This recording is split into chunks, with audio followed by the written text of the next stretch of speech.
Hey everybody, it's Jeremy with Grand Junction Smartphone and Electronics Repair. So today we are working on a MacBook. The power button does not work, and so what I had to do was create our own. We tried to swap out the keyboard didn't work, and so I had to go in and manually solder the switch in to get the system to come up like it should. So because this is the power button built into the keyboard, it doesn't have the accessory power button off here to the side. So what we've had to do is go off of a donor, and I've taken some parts off of it, and now what we're going to do is take this piece here, which is the power button and the bushing, and we're going to solder new points. Okay, so we have the new switch, and I actually added the back to it. So what we're going to do right now is we're going to test continuity and make sure that that is going to work. And you can hear that beep each time I press. We're going to get that beep. So that means that we have continuity, which means that that button is now going to work. Let's go ahead and grab the computer, this computer off. So I'm going to let it boot up, and you can see that. Yeah, kind of. And we're just going to shut down. We're going to take the back off, and we're going to find a good spot to mount that switch.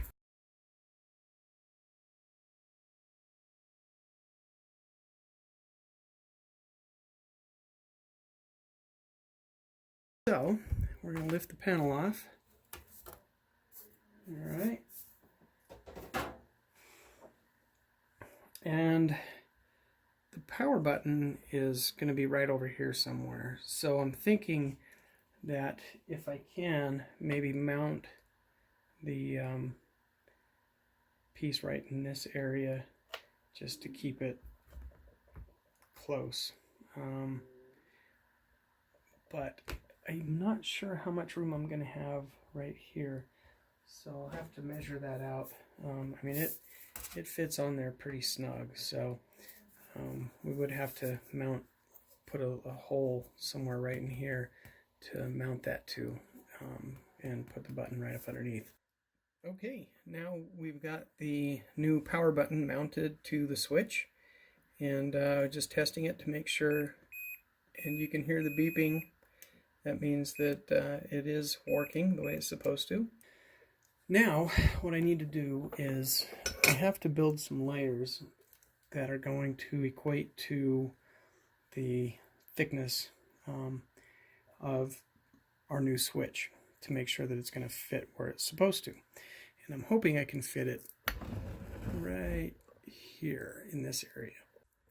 Okay, so I think we've got our point where we're going to mount this marked, and it's going to be right in this area, right where I thought it would be, and that glowing circle right there is where we're going to put the hole for the new button. Now, because it's going to be over top of these circuit boards, I am actually going to use some electrical tape to cover any exposed wiring and any exposed, most of this stuff is surface mount.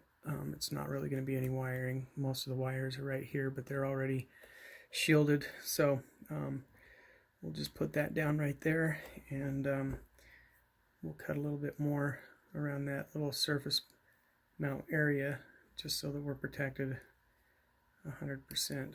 Got a tap bit in here. It is kind of a step up. So I've measured it to about the 1/8 notch. Which is going to be about 11/32, I'm guessing. So 1, 2, 3, 4, 5, 6, 7.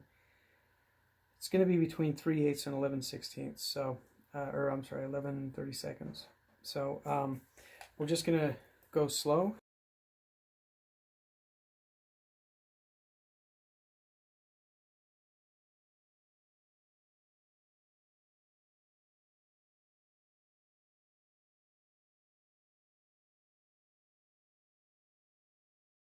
Okay, so we got the it's got to glue into place right now, but I've got the hole in there and the new power button. If I can slide this out a little bit, you can see it right there, and I'm going to clean that up once it's done. And that is going to be our new power on off point. Okay, so I went ahead and I just wrapped the wire around the leads, and we're going to go ahead and test to make sure that our button is going to do what it's supposed to do. And there it is.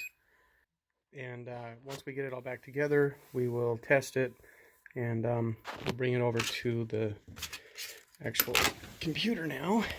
We've got our plate, and it's going to fit something like that. And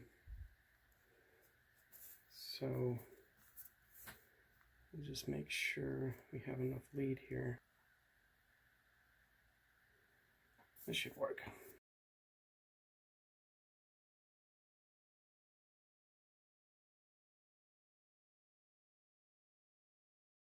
What I'm going to do now is we need to protect it. Give it a little bit of resistance if somebody comes in after me and works on this. But mostly it is to protect not only the contacts, but to protect the wires as well. So we're just going to lay that down right here.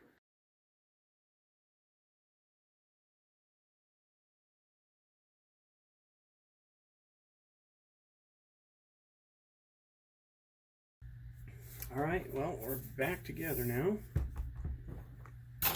And we're going to go ahead and test it out. And there it is.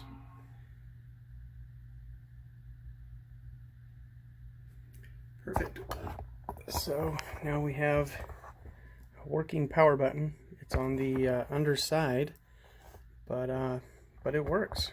And so replacing the keyboard didn't fix the issue, but building this bypass and putting a whole new switch in fixed it.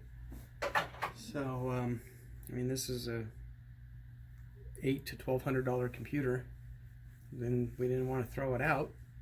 So yeah, if you have any hardware issues, anything that you need worked on, feel free to give us a call at Grand Junction Smartphone and Electronics Repair. We pretty much do anything with an on button. So our phone number is 970-640-1348, and our website is grandjunctioniPhoneRepair.com.